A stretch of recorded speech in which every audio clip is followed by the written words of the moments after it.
Yeah. Tell me what got gun on that dirt. Yeah. Yo, if I were podcasting, it would be insane. Knowledge flowing like the sweetest rain. Professor Bear on the mic, spreading wisdom wide. The best thoughts, that's my pride, can't hide. With the voices in your ear, changing the game. If I rule podcasting, every thought we'd ignite. In a world of chatter, we'll spark in the fight. With Professor Bear, we're climbing to new heights. A best thoughts podcast, shining bright in the night. Topics from the heart, never sounding the same. Got laughs and debates, never dull or bland. From culture to tech, take you by the hand. Join the ride with us, feel the vibe expand. With every episode, we shine that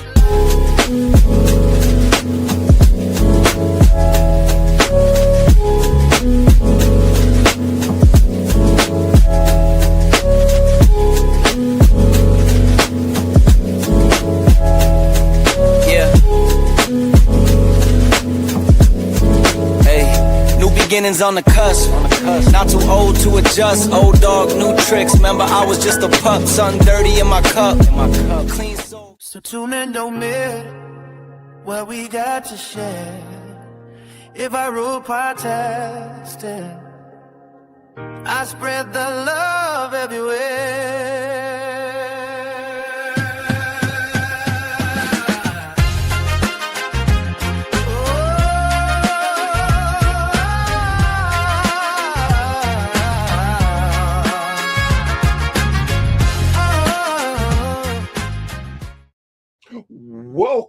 Welcome, and thank you for joining me today.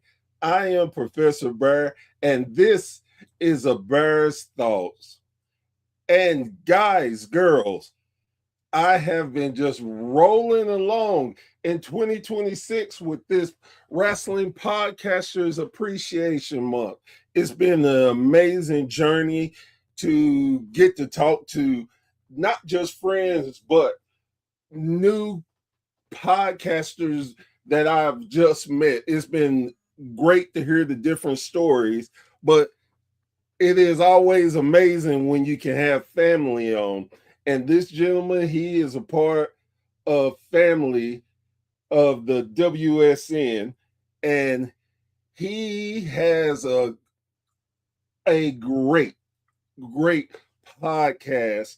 And I don't even think I ever told him this, but I am jealous of the podcast names because I love it.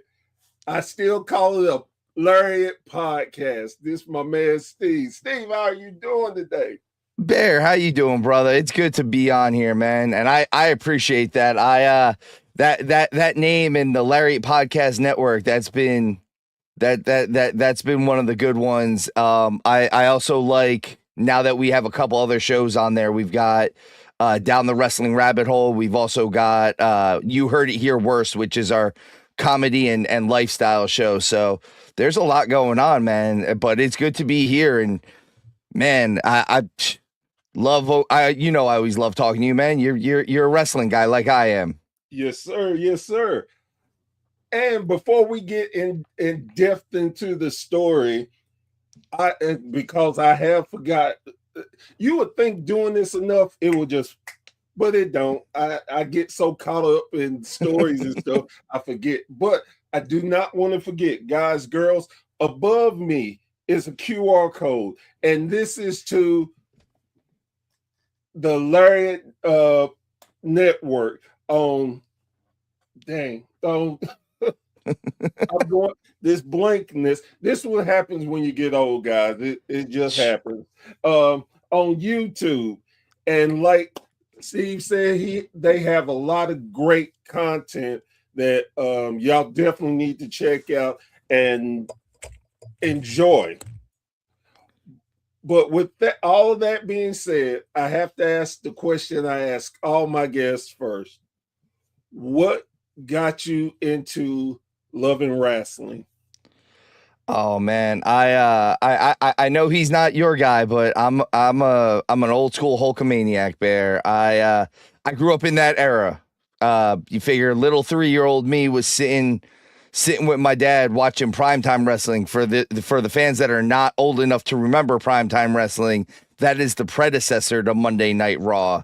When I should not have been awake because I was 3 years old and I should not have been watching wrestling at 10 o'clock at night on a Monday. But watching it with my dad, and I always remember loving everything about it.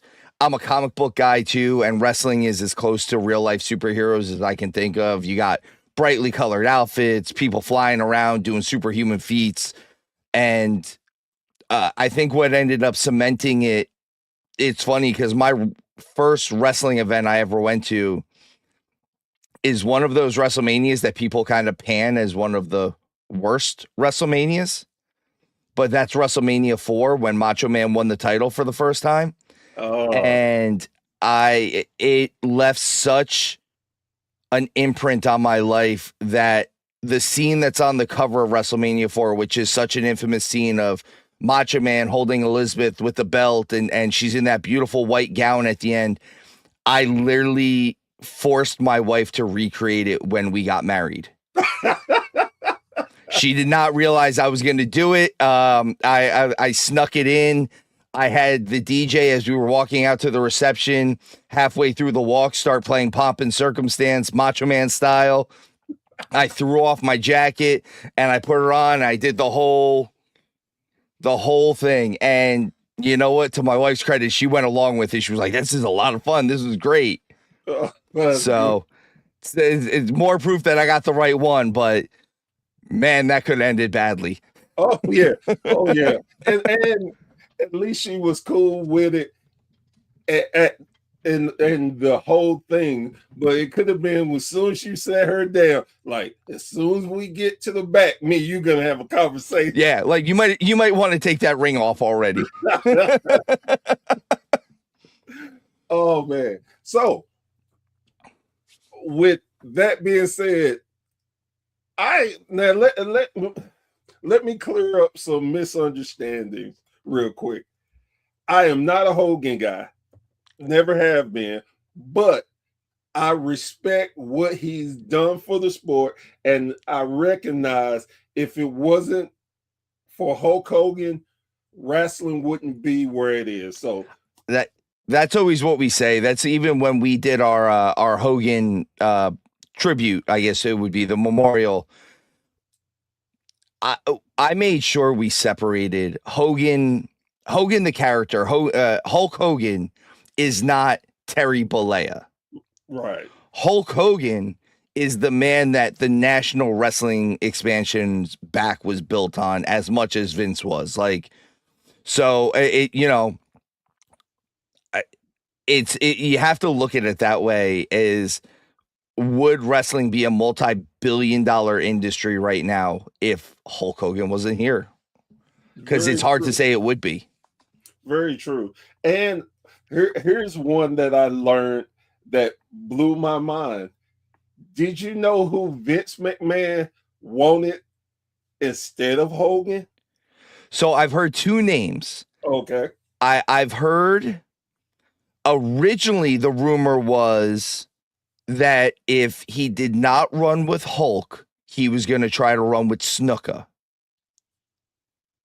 I think that's just who he was going to try to run with in company. But I had also heard that he sat down with Dusty and that Dusty just didn't get the whole idea. Like, and Dusty, being the businessman, couldn't put himself behind something he didn't get. Right. And that was the one I've heard was Dusty. And of course you have to fancy think how different would it have been if Dusty did it. And Dusty, I would argue Dusty would have been a good choice also because he had the flair. He could talk to anyone and make no matter your age, your race, color, religion, whatever. Dusty could make you come along with the journey of Dusty. He just knew. Well, Dusty was a white guy from Texas with a rap and a lisp. That does what a what? Like, I mean, realistically, let's say what he was. He was a fat white guy from Texas with a rap and a lisp. That shouldn't work, and yet it worked on every level. Dusty, no matter how you feel about Dusty, he knew the crowd. He knew how to, okay, baby, you're gonna be the biggest heel in the world, baby, and we're gonna make sure we get you over, baby, because see, you're gonna go up against me, and see, we're gonna make this be the biggest thing ever. So I always have that love and respect for Dusty. I mean, how do you not? Yeah, exactly. And I just thought, man, I could just imagine him and Vince working and Dusty just go left on some program. Vince lose his mind. I could see it. I think you know what I think where the headbutt with Vince and Dusty would have come in is Dusty wanted to be part of the back. And I actually on one of our episodes I had asked this because so many wrestlers throughout history, throughout the territories, how many different wrestlers that were big stars owned a piece of the company, like, or were involved. Everybody from Ole Anderson to, you could say Fritz was still technically an active wrestler a little bit. Vern Gagne is a prime example. He was the owner and the champion for a really long time. Hogan never tried to tread into the office and get a piece of that action. And it always baffles my mind because maybe it's just because of knowing how Hogan was later. I'm a little surprised. Like I would have thought he would have wanted a piece of the company. I think that Hogan was smart enough to realize it was and this is something that I when I get a chance to talk to indie wrestlers about things, I always tell them you have to be a business unto yourself. I agree. Hulk was smart enough to realize, you know what, brother? I don't need your company, baby, because see, the Hulkster can go anywhere and make money. And that's what his brand was, a shining star anywhere he went. Even if the company flopped, Hogan knew people were going to love him regardless. He could command a certain amount of money that no other wrestler could. So well, and it's also before the WWE owned any of their names. So Hulk Hogan owned Hulk Hogan. So that's a big deal. Is some of those guys, that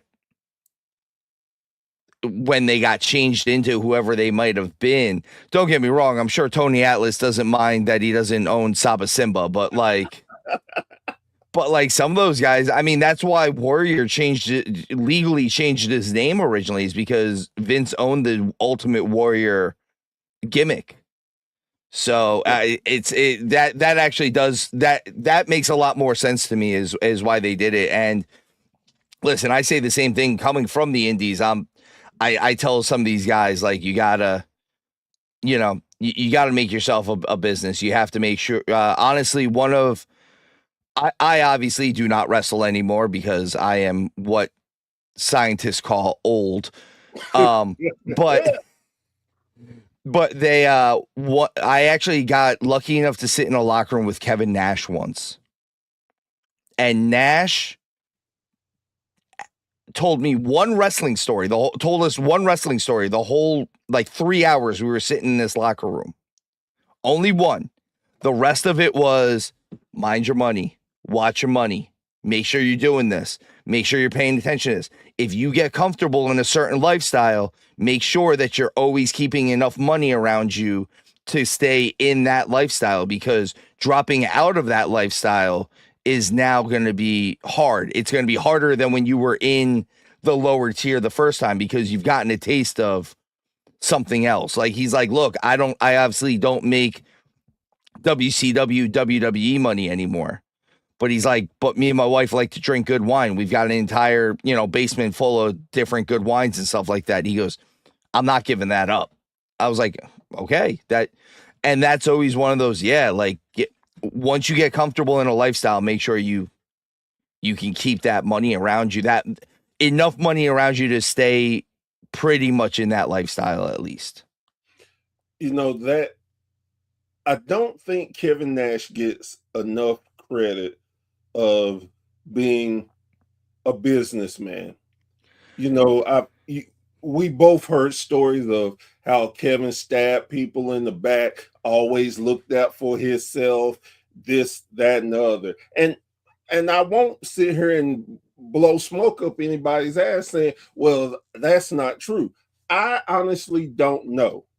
But what I do know is Kevin knew this was a business and had the mind to make sure that he was covered.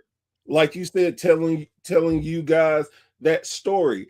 You really have to have the mindset of, I love wrestling like the next guy, but I know I don't make money from wrestling. When I do, I'm going to keep my eye on the business, because Exactly.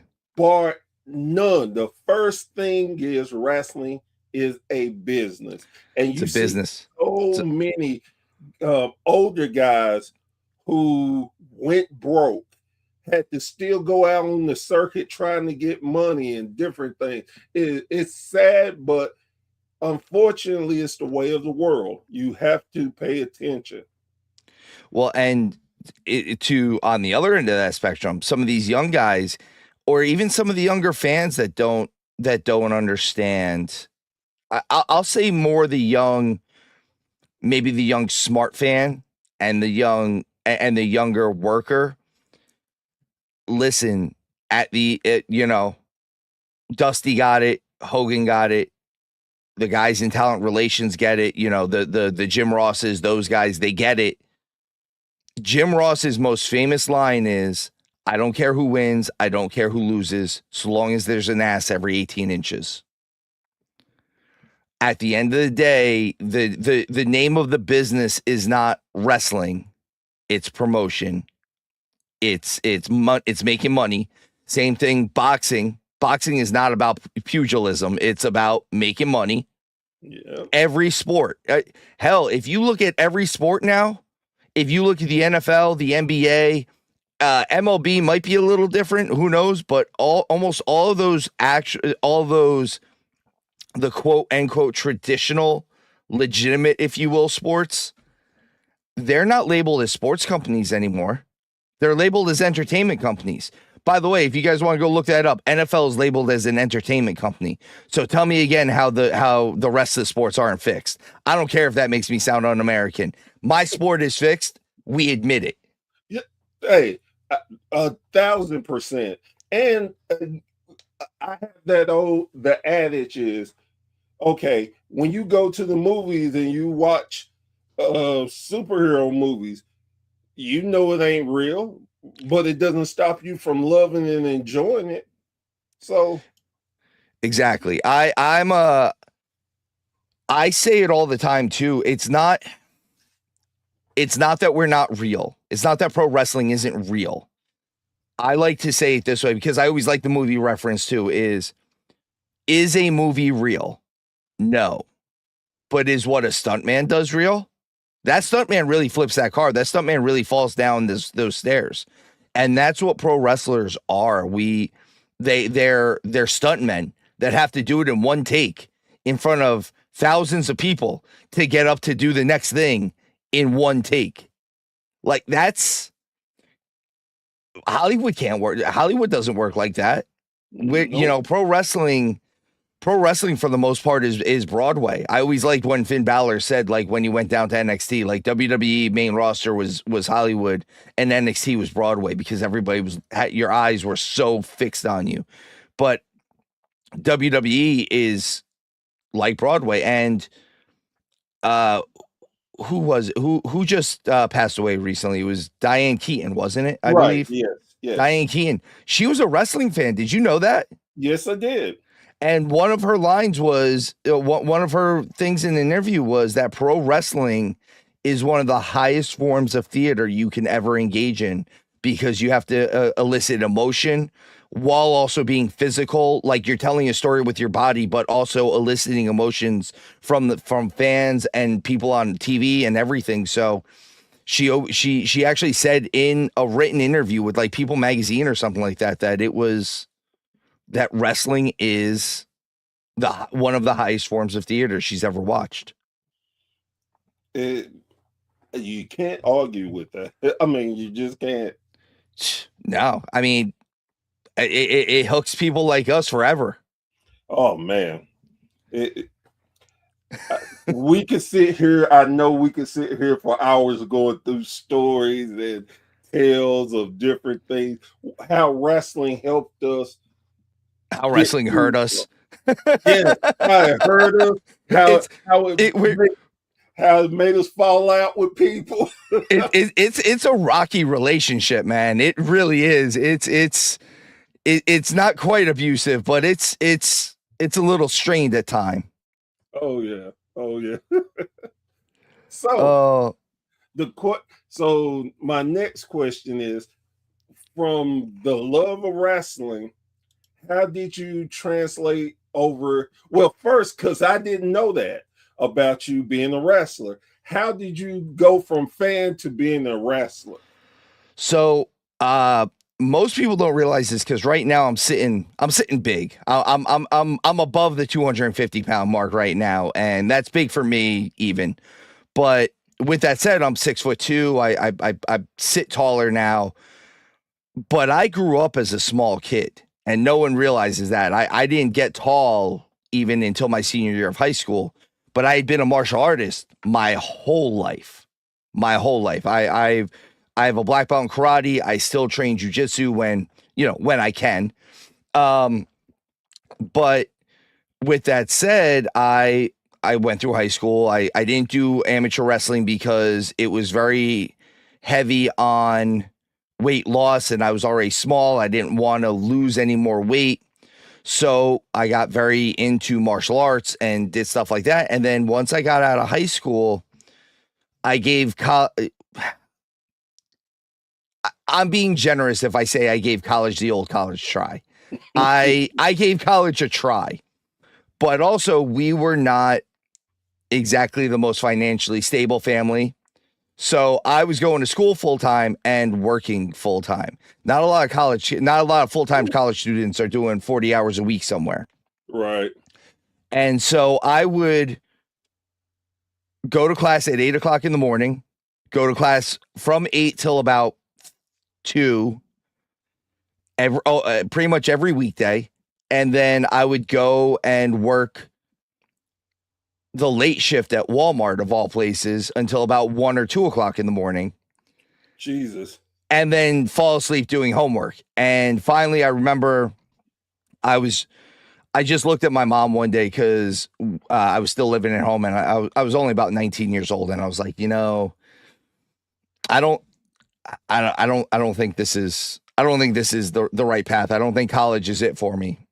She's like, but you're really smart. I was like, yeah, I know, but I just don't think I don't think this isn't what I want to do. This isn't where I want to be. And she's like, well, what do you want to do? Where do you want to be? I was like, I don't know. I know. And I kind of already knew. I knew wrestling. And I was like, I think I want to try to find out about wrestling. And she goes, do you know how? I was like, nope, not even a little bit. Like I knew old stories. I knew, oh, well, someone found you. I was like, but I'm not 6'7" and I'm not 275 pounds. I'm not chiseled out of granite. I'm a tall, lanky kid that, like, I'm not what the WWE is looking for. Like, Dusty isn't looking for this guy, you know, like I'm not going to get an invitation to the power plant all of a sudden. So when I got in, so I remember it was, you could say it's destiny, kismet, whatever you want to say, serendipity.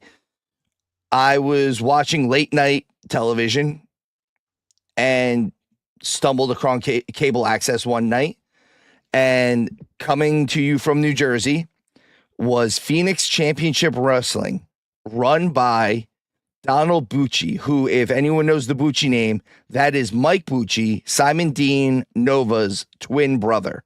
Oh, wow. Both of them trained under Iron Mike Sharp.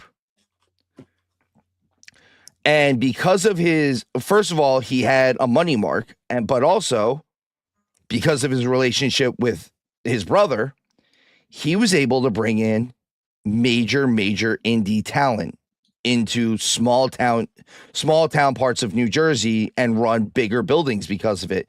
So the first time I'm watching Phoenix Championship Wrestling, the match I get to watch is Frankie Kazarian versus Christopher Daniels. Oh. It's a hell of a match. This is still Frankie Kazarian when he looked like Antonio Banderas with the long ponytail and the leather pants. And Daniels, he still had hair at the time, just to give you an idea. He hadn't shaved it off just yet. Woo. And so I emailed them, and I was like, "Hey, I don't care what you need. I want to come out. I want to help. Can I set up chairs? Can I set up tables? Yeah, of course they're going to let free labor come in. Of course. No wrestling promoter is ever going to turn down. Hey, can I help you put up the ring? Yes, you can. Well, the first show I got to help out with, this was during Eddie Guerrero being on a hiatus. This was when he was briefly not signed, when he was cleaning his life up. And the main event of that show was Eddie Guerrero versus Nova. Oh, my goodness. To say I was hooked is an understatement. I mean, if there's going to be something that hooks you, it's there.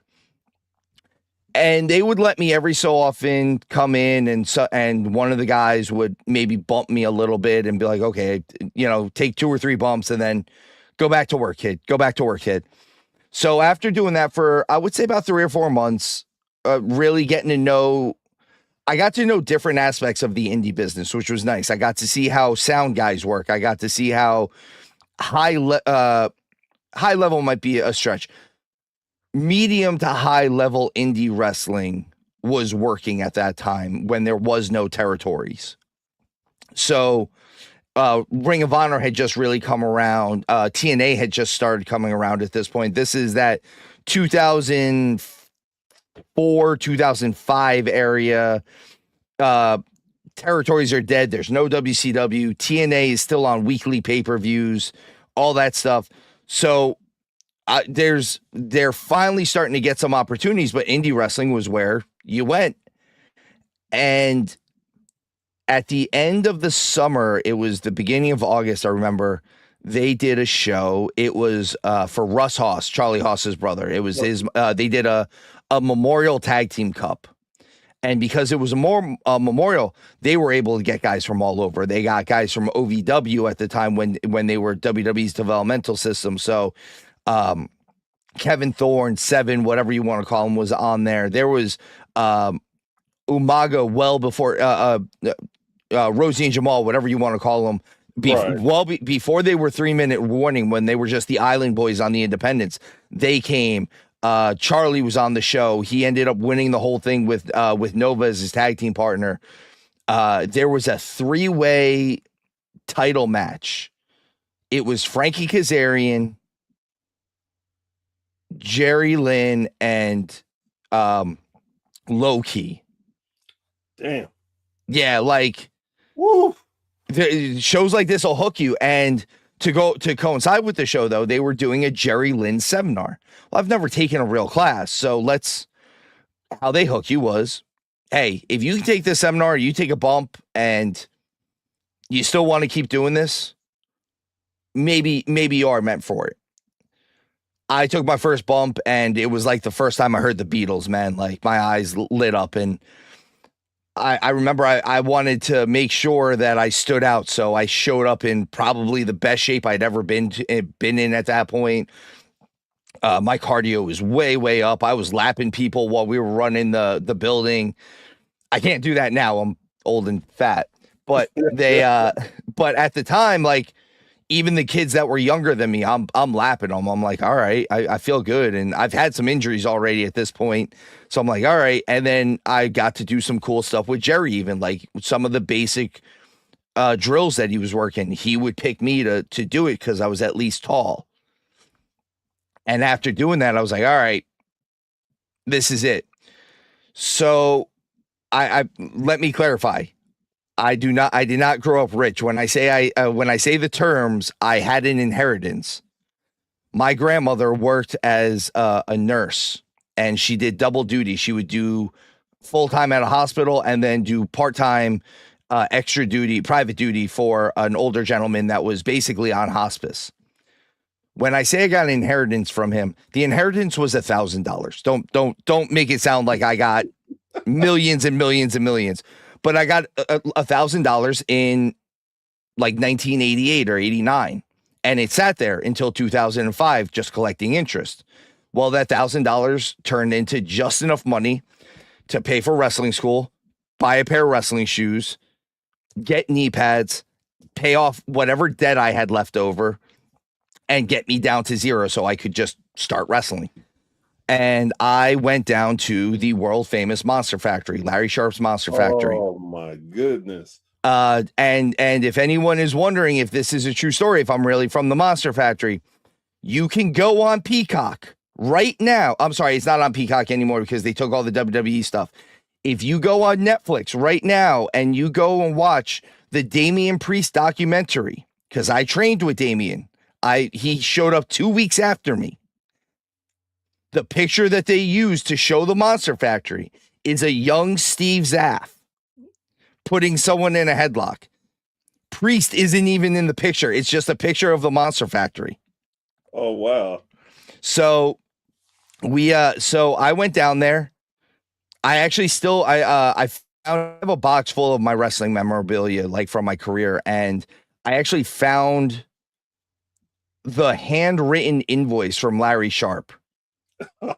from when I signed up for the Monster Factory, I was paid in full, and that, you know, and it's on Monster Factory stationery. It's real. And that was the start of it. And I might be one of the last people that you can talk to that went through it old school. I set up chairs and tables. I broke into the business that way. It was months before I threw an offensive move. And then, and I'm the guy that trained on the ring that was the floor that the ring was on might have been softer than the ring. So it was always, but I loved it. I was getting to live the dream. I was getting to do everything. It's the hardest thing in pro wrestling when you start training, at least, is to stop smiling in the beginning, because you're supposed to be grimacing and angry, but you're having so much fun and you smile the whole time. And I'm like, I remember I used to have to tell guys that I'd be training. I'm like, guys, think about someone talking bad about your mom. Like, you need to be in that level. Like I know you're having a great time. We're all having a great time. Someone's talking bad about your mom. Someone's talking bad about your girlfriend. Like, you need to live in that world. But I spent a solid 20 years on the independents. I got to work some really good names. I have an unofficial win over Jay Lethal, if we can call it that. I call it unofficial because I absolutely lost the match, but the ring announcer said the wrong name. Hey, that's an official win in my book, too. That's what I'm saying. Listen, the finish of my match with Jay Lethal is actually one of my favorite finishes, and both of us at the time, I was 22 and he wasn't even 21 yet. So that's how young we were in the business, and it's still one of my favorite finishes that I've ever had, ever. It could just be that I was working with Jay. He's a nice person. Got to meet him. So I have, of course, like any wrestling fan, you have a bucket list of people you would love to meet and talk to. I got a chance to talk to Jay, and he was just so nice and friendly. And I was like, Jesus, you're a hell of a lot bigger than I thought you were. He's a bit thick, man. He's not the tallest dude, but he's got some shoulders and stuff on him. Oh yeah. I was like, wow, this is amazing. So that is crazy. So this is actually a really good question to follow it up. As a pro wrestler and you going into podcasting, how did that happen? And I got a follow-up question, but I want you to answer this first. Okay, so when I was in my I'm 43 now. I'm about to turn 44.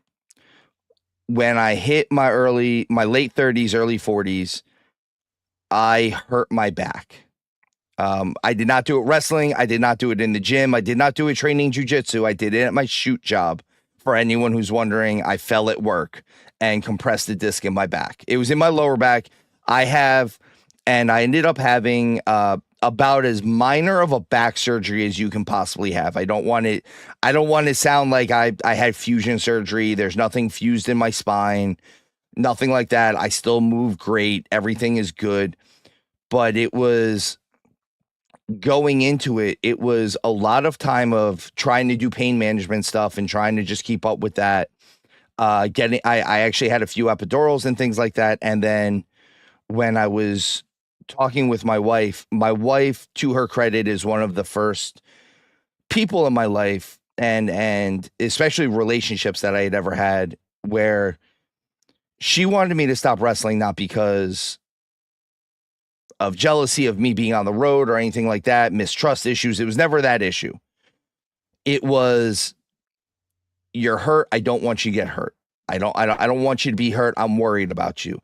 Even when I thought I was coming back to wrestling from my back, I was like, I think I'm going to try to go back. And she's like, but you're injured. You're hurt.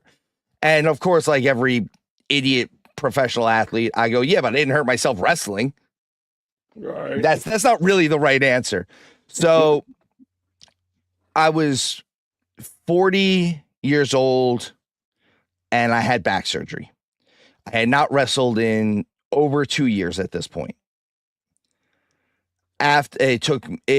When I came back off back surgery, I was probably, because from just sitting around and not being able to do anything, and whether it was boredom or healing process or whatever it was, I ballooned up to damn near 300 pounds.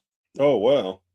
And my training process was not to get back into wrestling. It was just to get, 30 to 40 pounds off of my body. Right. And once that kind of happened, I sat down and I had a real conversation with myself about, hey, I've had back surgery. I've had shoulder surgery. During the course of my wrestling career, I've had 3 concussions. My knee is not what it was. My joints are not what they were. I don't bounce back like I was. And I don't have a name that goes, like, people who know me, but I don't run in circles. I don't run in a Cornette circle. I don't run in a Bruce Pritchard circle. Regardless of how you feel about those guys, they're legends. They're world famous. Exactly. The famous guys that know me do know me, but they don't know me well enough where, hey, I can, or they do know me well enough, but they don't know other people to know me well enough to be like, hey, can you give Steve a job? Right. So did I want to start over at 43 was my thing, because that's what it is. It's starting over at that point. And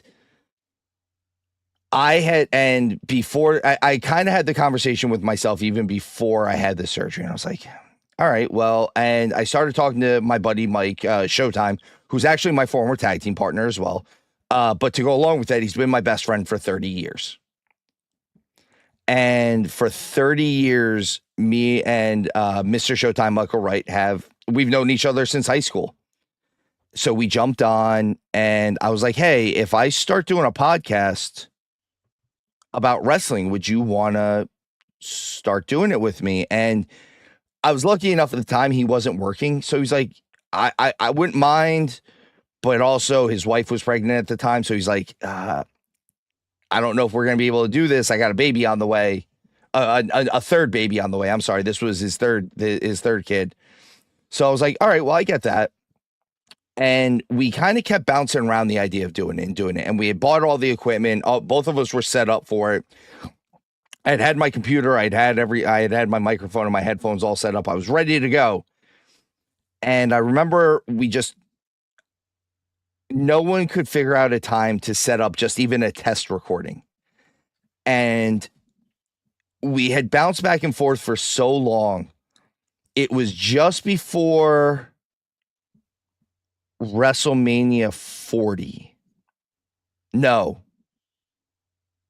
Yes, WrestleMania 40, because that was when Cody took his spot back from The Rock. So it was just before WrestleMania 40. It was when they did that press conference in the February of it. And I remember I was like, you know what? I'm just going to record. I'm going to start doing this. And I recorded the first episode. And if anyone's wondering, it was terrible. My first episode is god awful. I'm talking like this the whole time because I wasn't sure how much my voice was going to carry, and my wife was asleep in the other room. And so I'm going, and I ended up I got a lot of friends to watch and listen to the episode, so that was really good. But Showtime comes on, calls me, and he goes, "You want my real opinion?" I go, "I always want your real opinion." He goes, "I'm glad you started." I go, okay. He goes, but you sucked. He goes, so anyone who does not know, Zaf is not my legal name. Zaf is my working name. It is my grandfather's last name. I do have association with the name Zaf. It is a family name. It's just not my legal name. And his exact words were, you introduced yourself as Steve Zaf, and you came on as Steven Shanabarger. He goes, you need to be Steve Zaf. If you're going to introduce yourself, be the guy that you were in wrestling. Be you, but just turned up a little bit. You know wrestling, you know the business. Be that guy that knows this stuff. I was like, all right. He goes, I'll tell you what, I'm going to jump on to get you comfortable, but just know that I'm probably going to leave at some point. That was 2 years ago. And he's still sitting here. He now has a full-time job doing a very big boy type job, by the way. He's got one of those jobs where he's easily working 50 hours a week, 60 hours a week, traveling. He's been for work, Montreal, Toronto, LA, Sweden, all these different places. And, and he's like, yeah, I don't know if I can record this week. And then sure enough, there he is at 11 o'clock at night his time, or 11 o'clock at night my time, just going, all right, man, let's bang this out real quick. I brought the microphone with me. I'm like, all right, let's do this. So and I ended up transitioning to, like I said, into podcasting, and it's to the point now where my joke is that since I am getting more shows on and doing everything, I'm like the least famous, poorest podcasting mogul that you'll ever meet. I like to refer to myself as the trailer park Joe Rogan. But I'm hoping and praying and hustling and grinding to the point where, man, if it could be something, Bear, where this is what we do all day, every day. This is how I make my money. If I can sit around and talk about stuff that I would already be talking about anyway. Isn't that with my friends? Isn't that the dream? Like isn't that what the new American dream has become? Is I can sit here and talk to you about wrestling, or I can talk to I see our buddy Mr. Brock commented on there. If I can sit there and talk to Mr. Brock about wrestling or comedy or, you know, pop culture or whatever it is that we'd be talking about anyway, sports, isn't that, I mean, I can't think of anything I'd rather do. Like to live that Pat McAfee life would be amazing. Just build my own Thunderdome and have 4 or 5 people that are just in there with me making good money and being able to provide. That's about it, man. If I could stop having a shoot job, that would be swell. If this was my shoot job. It is one of those things I think is all podcasters' dream, where your job is what you're talking about. Man, I got to do this research, but it's my job, so I know I'm making money. I'm fighting for my family.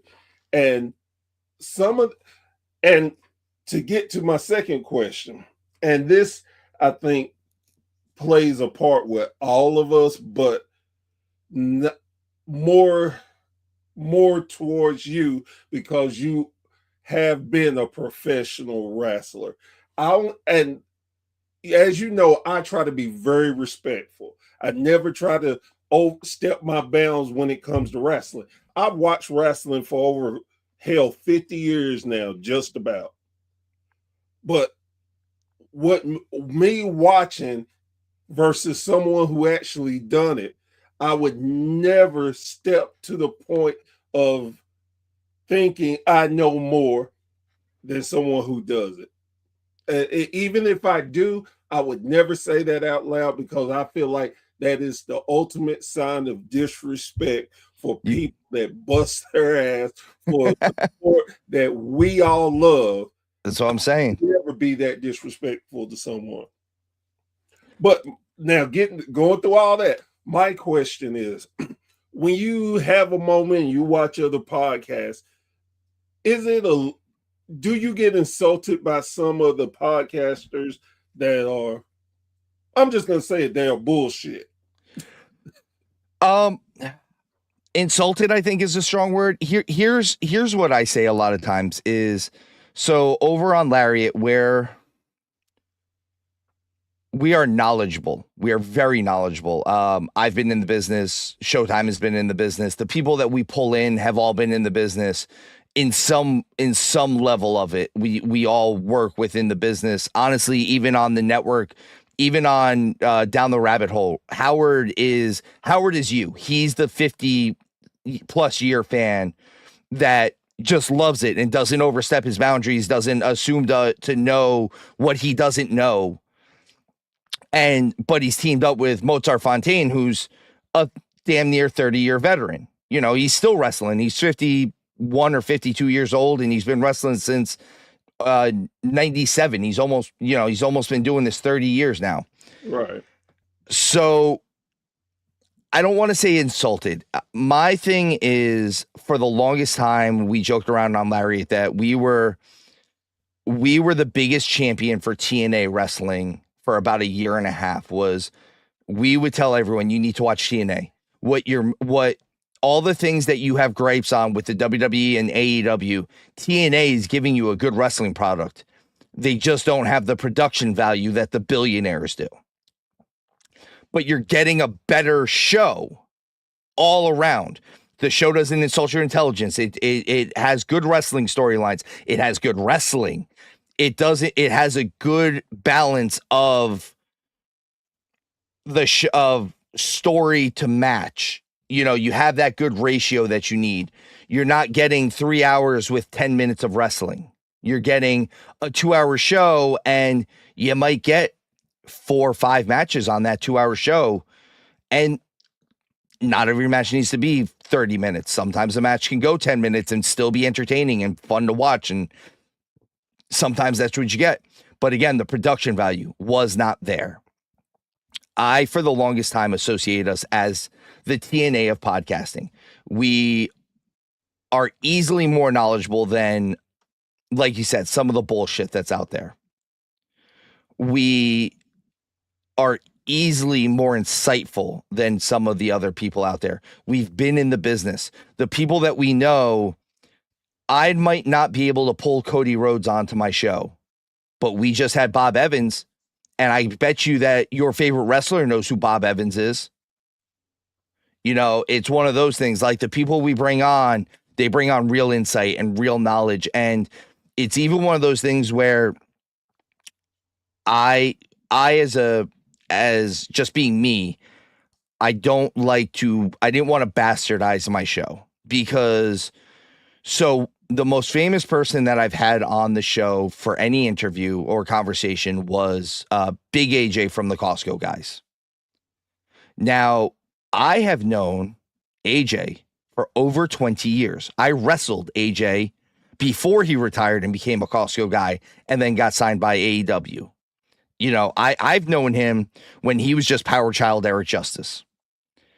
But I knew he had a large following with the Costco guy stuff.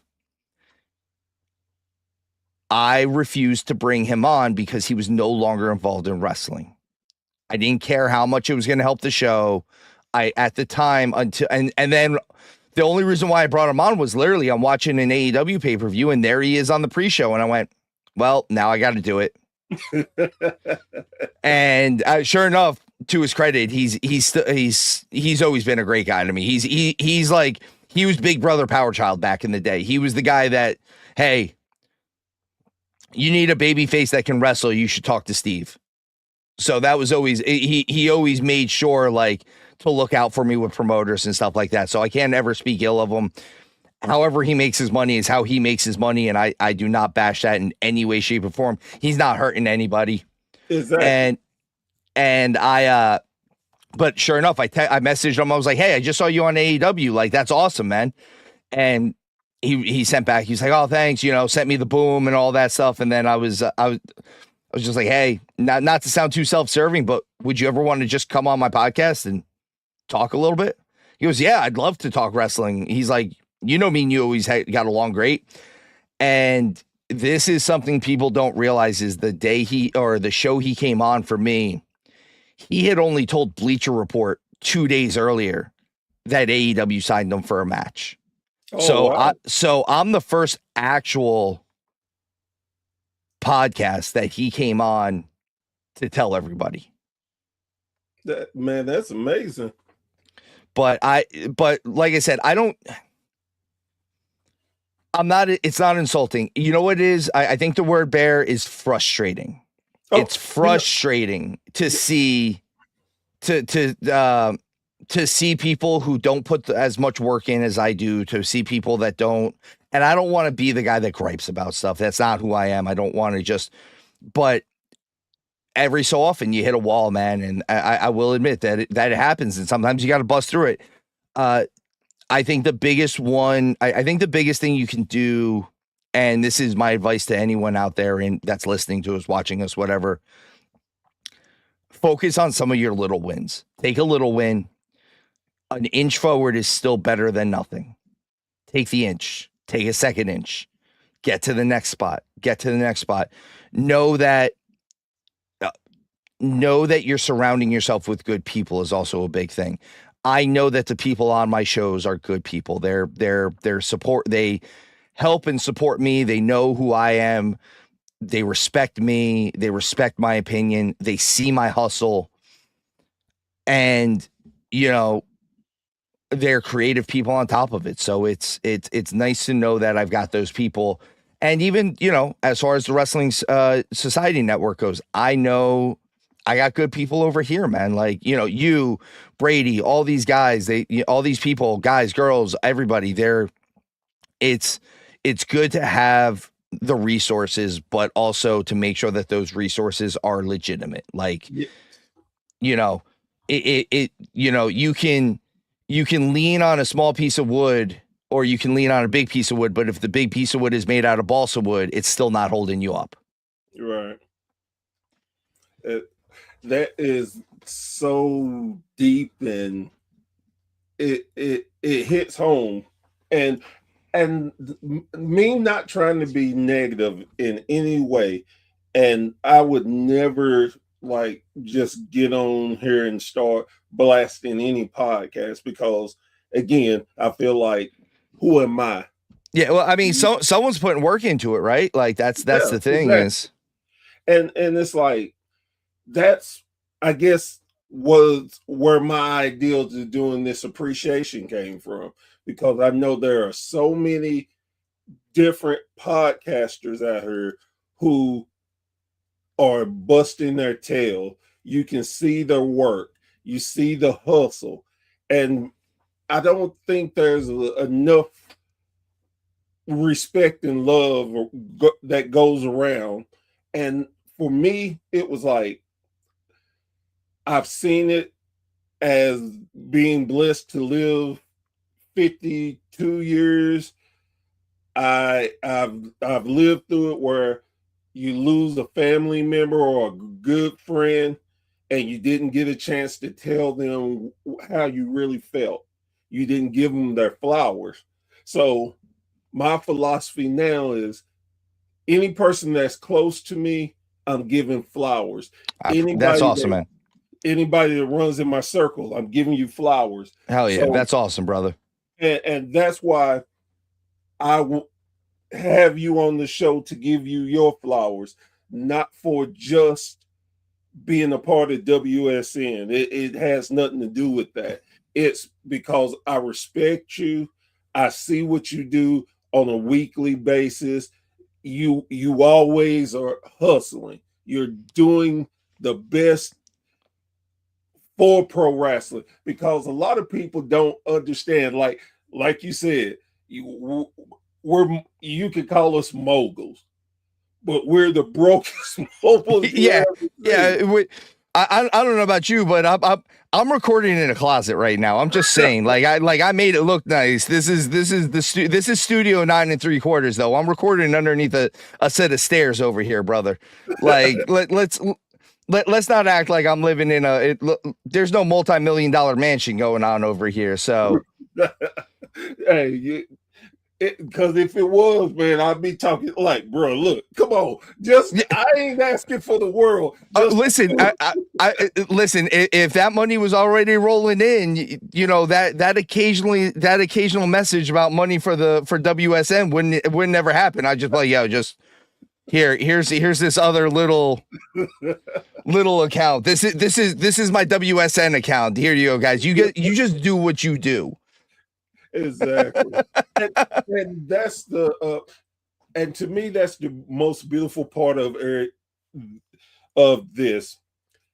I've reached out to so many people and so many people have legitimately enjoyed this, and I'm like, I appreciate it, but the focus should be on you and what you do for the business. And I just wanted to have a platform to tell you thank you. Enjoy your flowers. You again, even not and I feel silly not knowing you wrestled on top of that. It's like, man, so you overly get it. You definitely understand the spectrum that only a few people can know and enjoy. And like I said, the work you do, your podcasts are amazing. And for me, my fans, and everybody who sees this, we want to tell you thank you, continue great success, and enjoy your flowers. Thank you, Barry, man. Like, you know, I love you, brother. This has been a lot of fun. Like I said, if I could do this all day, every day, that's what I'd be doing. If I could, I would do 4 2-hour shows a day, and that would be my 40-hour week. That'd be swell. I would do it. That so, you know. It's funny you said that. I got 5 shows today. I'll tell you what, man, if I would do it if it weren't for the fact that I'm also the one that has to edit them all. That's the worst thing to me. That's for rabbit hole. That's why I had to tone them back a little bit. I was like, guys, I love the rabbit holes you go down, but can you just can you cap off at like 90 minutes? Because a 2 hour show, and they go deep. Like when I call it going down a rabbit hole, they rabbit hole, man. They might. Howard starts off with like this day in history, not in wrestling history, in history. The other day, I had to find a news article for the day the Soviet Union was formed. Because that was how he started the show. I was like, come on, man. They might talk wrestling. They might talk music. They might talk Landman. Whatever is going on in their lovable brains at that time, they might talk, and God bless them for it, man, because their shows are great. They actually just had Barrett Brown on, so 50 cal Barrett Brown, and formerly the Stray Dog Barrett Brown, but he's been on Lariat before. You ever want to talk to a younger guy that gets the business? He's that guy. He is that guy. And then it's funny because last week they also had Bob Evans back on, and Bob's always spitting knowledge. He's always dropping that truth about the wrestling business. So trying to improve it one show at a time, like you said, man. Just like we said, just take those little wins. Oh yeah, definitely. As tired as I am, I wouldn't trade this for the world. It's fun, get to learn about it, and I love the fact to finding out how people started their journey. It's been just an amazing thing to hear and to talk about, and it's like honestly, where I was going to go with you was going to be totally different, but it worked out better this way. I think. So sometimes that's the best way, man. Yeah, I was just about to say, sometimes when people get to hearing stories and they start, wow, that's amazing. Oh, that's cool. It brings them in. And also, as my show goes, I want you to see two old friends having a conversation. That's what I'm saying. That's it. Oh man, I love you. I appreciate you. And again, you're welcome anytime. And absolutely, man. We're definitely going to do some collaborations. Oh, we're going to do something more. I got to get you over on Lariat at some point, man.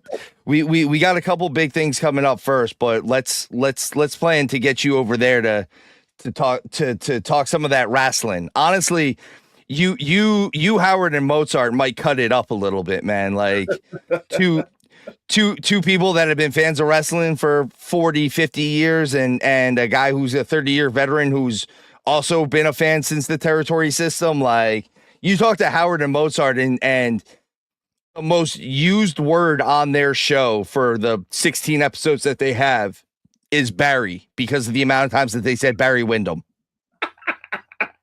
I'm just saying. Oh my God. And I will add on to that, because I am such a Barry Windham fan that is stupid. How are you not? How could you not be, man? Barry Windham's one of the smoothest dudes to ever do it. Oh my God. And the thing that just bugs the hell out of me with Barry doesn't get recognized as a legitimate world champion because of the crap that was going on with the NWA at the time. Yeah. When it floated over to WCW and Flair left and just everything. It bugs my soul that much. I'm telling you. But again, my friend, thank you so much. Definitely, brother. Thank you. Thank you for having me on. Anytime.